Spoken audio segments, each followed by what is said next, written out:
ছয়গাঁৱত সংঘটিত হৈছে এক হৃদয় বিদাৰৰ ঘটনাৰ যিটো ঘটনা শুনিলে আপোনাৰ গাৰ নোম শিয়ৰি উঠিব। সাধাৰণ এটা কথা বাবে ডাইৰেক্ট ঘপিয়াই ঘপিয়াই হত্যা কৰিলে নিজ শাহুৱেকক বোৱাৰীয়েকে।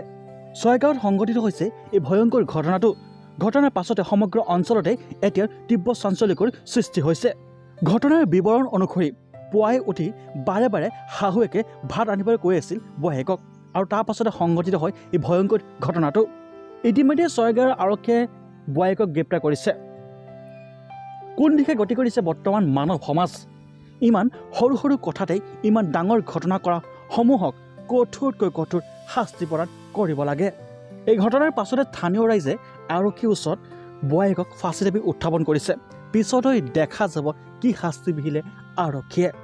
এনে হয়তো কোৱা নাযায় যে খঙে মোৰে চণ্ডাল, খঙত কেতিয়াও যিকোনো এটা সিদ্ধান্ত ল'ব নালাগে। Bureau' report, news 8।